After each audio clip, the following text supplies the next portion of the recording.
Hai, selamat datang di channel Anita Rahman Chan. Dukung channelku ya dengan cara subscribe, like, comment, and share sebanyak-banyaknya ya. Satu lagi, bunyikan loncengnya agar kalian dapat update terbaru dari novelku. Terima kasih. Hope episode 33. Pria itu telah babak belur dipukul Zira, sedangkan yang lain kabur terbirit-birit. Ikut saya.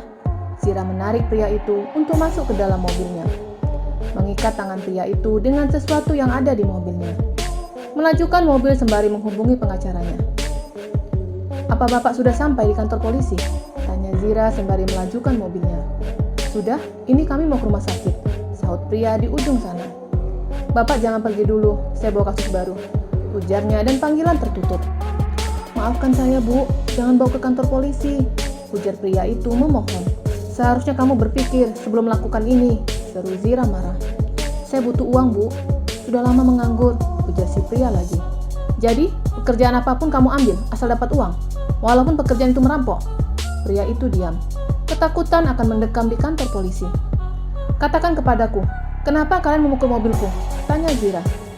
Pria itu tidak berani menjawab. "Cepat, atau hukumanmu semakin berat," ancam Zira. "Kami hanya disuruh untuk merampok ibu dan membawa tas ibu ke hadapan bos kami," jelasnya. "Merampok?" Zira bingung. Setelah melewati jalanan, akhirnya mobil sampai di depan kantor polisi. Pengacara Zira heran melihat kondisi mobil kliennya yang rusak. "Apa yang terjadi?" tanya Pak Pengacara. Zira mengeluarkan pria itu dari dalam mobilnya. "Ini orangnya. Dia mengaku kalau semua atas perintah Sultan Haki." Pak Pengacara dan Zira membawa pria itu ke bagian dalam kantor polisi. Zira membuat laporan dan menunjukkan beberapa bukti berupa penjagatan yang dilakukan beberapa orang pria berbadan besar. "Saya serahkan semuanya ke Bapak. Jangan beritahu cerita ini kepada siapapun," ujar Zira. Mobil Zira harus tinggal di kantor polisi untuk sementara waktu, karena akan dijadikan bukti untuk kasus percobaan perampokan. Setelah selesai dengan urusan itu, Zira ke kantornya dengan menggunakan taksi. Sepanjang perjalanan, dia memikirkan ucapan pria itu. Dia melihat tasnya. Kenapa dia menginginkan tasku? Dia kaya. Tidak mungkin dia mau merampokku. Pasti ada sesuatu yang diincarnya dari dalam tasku, gumamnya, dan pada saat itu ponselnya berdering. Kevin menghubunginya. "Iya, Vin? Saya baru sampai, tapi belum bisa ke kantor. Badan rasanya letih banget. Kemungkinan besok saya kembali bekerja," ujar Kevin. "Iya, Vin, istirahatlah. Hari ini, tepatnya pagi ini, aku hampir dirampok beberapa pria berbadan besar," ujar Zira. "Apa? Lalu bagaimana sekarang?" tanyanya khawatir. "Kamu tidak perlu khawatir, aku bisa menghajar pria-pria itu. Tapi yang membuat aku bingung, kenapa Sultan Haki memerintahkan pria-pria itu untuk merampokku? Dia kaya, bahkan kekayaannya tidak akan habis," ujarnya. "Jadi semua ini rencana Sultan Haki? Tapi kenapa dia mau merampok? Itu pun saya belum mengerti. Apa Nona menyimpan sesuatu di dalam tas?" "Tidak ada, hanya dompet dan ponsel." Tiba-tiba Zira diam. "Kenapa Nona?" "Aku tahu, dia ingin mengambil ponselku, karena kemarin malam aku menunjukkan rekaman di penginapan. Dia ingin menghilangkan barang bukti," ujar Zira. "Mungkin juga, tapi Nona tenang. Jika ponsel Nona hilang, saya punya videonya. Bahkan saya sudah mengirim ke email Nona dan email saya," sahutnya. "Baik, Vin. Kamu memang sangat bisa diandalkan," puji Zira. Di dalam apartemen, pria-pria itu melaporkan ke penasihat tentang rencana mereka yang gagal. "Bodoh!" teriak penasihat dan terdengar oleh Sultan Haki. "Apakah ini?" tanyanya melihat orang-orang suruhan penasihatnya babak belur. "Mereka gagal merompak Nona Zira," ujar penasihat. "Apa?" teriak Sultan Haki. "Dia hanya seorang wanita dan kalian gagal," bentaknya marah. "Wanita itu menguasai ilmu bela diri," ujar salah satu pria. "Mustahil, dia wanita biasa dan awak semua tak bisa merompaknya," serunya marah.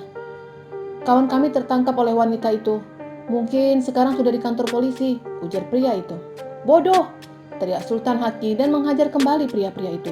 "Pangeran, stop!" Penasihat menahan tangan majikannya untuk tidak menyiksa pria-pria itu.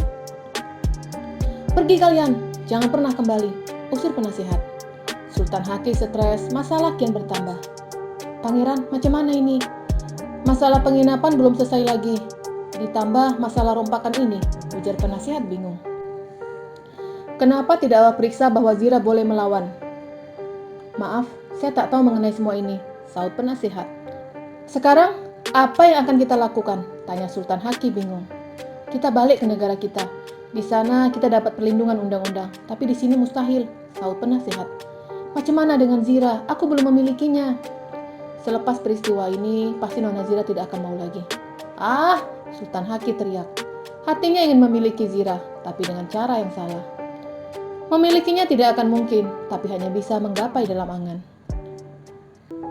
Selesai urusan dengan kantor, Zira kembali menemui suaminya di rumah sakit. Sayang, aku datang, ujar Zira sembari mengecup dahi suaminya. Ziko menyerahkan buku yang berisikan tulisan tangannya.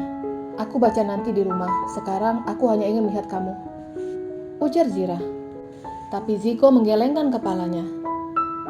Kamu mau aku membaca sekarang? Tebak Zira. Suaminya menganggukkan kepalanya. Baiklah, aku baca sekarang.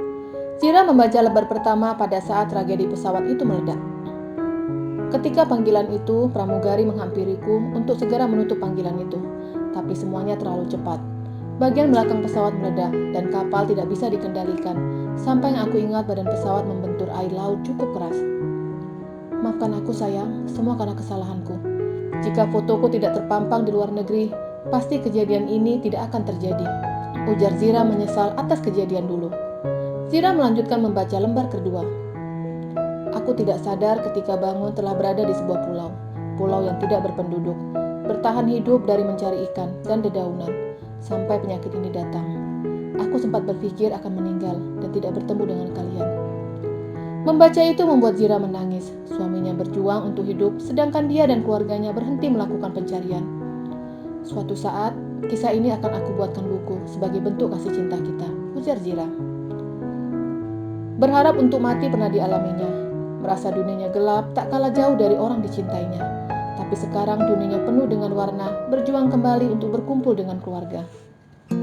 Malam hari di mansion. Mau kemana? Tanya Koko sembari melihat penampilan istrinya yang rapi.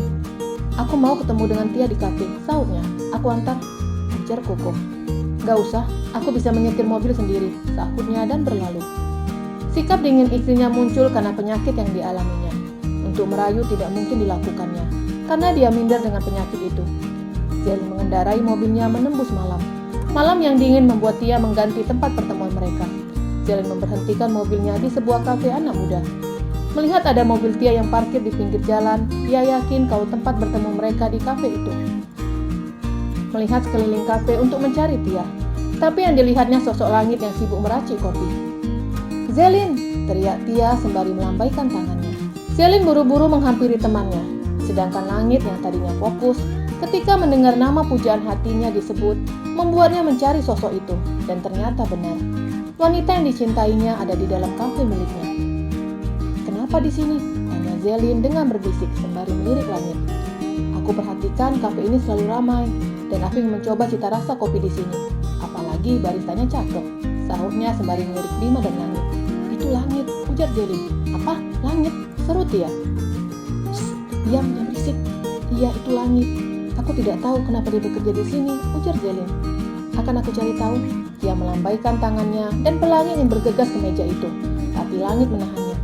Biar kakak, ujarnya sembari berjalan mendekati mereka. Tuh, malah dia yang datang, ujar Zelin grogi. Selamat malam, mau pesan apa? Tanya langit sembari melirik Zelin. Tapi yang dilirik mengalihkan pandangannya. Dia tak kuasa menatap mata pria itu. Cappuccino 2 dan cake, sahut dia. Langit mencatat di sebuah buku kecil. Kamu Langit kan? Tebak Tia pura-pura. Iya, saya Langit. Anda? Saya Tia, sahabat Zelin. Dia mengulurkan tangannya ke Langit. Apa sahabat Anda sering membicarakan saya? Tanya Langit sembari melirik Zelin. Dulu iya, sekarang tidak. Dia kan sudah menikah, apa kamu tidak tahu? Zelin menginjak kaki Tia. Au! Tia meringis mendapatkan itu dari sahabatnya. Saya tahu kalau Zelin sudah menikah, tapi menurut saya pernikahannya tidak bahagia, ujarnya masih melirik Zelin. Siapkan saja pesanan kami, seru Zelin. Baik cantik. Langit tersenyum dan berlalu. Wow, itu baru pria, ujar Tia. Kenapa kamu melakukan itu? Seru Zelin sembari merapatkan giginya. Dia itu gentleman dan masih mencintai kamu. Gak usah ngarang. Siapa yang ngarang? Yang aku bilang benar. Dari tadi dia terus melirik kamu. Walaupun bicara denganku, Tapi matanya tetap memandang kamu. Itu namanya masih cinta, jelas dia. Ini terakhir kalinya kita kesini. Besok-besok kalau kamu mengajakku kesini, aku tidak akan mau, ancam Zelin. Siap. Tapi aku heran, kenapa dia tahu kalau pernikahan kamu dan Koko tidak bahagia? Dia hanya menebak saja. Nggak usah dipikirkan semua ucapannya, seru Zelin dan melirik langit. Pria itu menyunggingkan senyumnya ke Zelin. Cakep loh. Aku yakin kalau kamu menikah dengannya, pasti anak kamu sudah 4, bisik dia. Zelin langsung menoyor kepala sahabatnya. Yang nafsu itu kamu ya? Seru Zelin. Hahaha, aku hanya berasumsi. Kan kamu bilang kepadaku kalau Tante Amel selalu menanyakan tentang kehamilan ke kamu. Dan menurutku jika kamu menikah dengannya, pasti sudah 10 anak kamu. Goda dia, tahu. Bisa saja tongkatnya loyo seperti Koko. Aku nggak percaya kalau dia loyo. Dia tidak pernah memakai pakaian wanita. Dan lihat tangan-tangannya. Dia menunjuk ke arah tangan dan lengan langit. Dan Zelin ikut melihat ke arah itu. Aku yakin dia pria tulen, gak kawin, ujar temannya. Bersambung.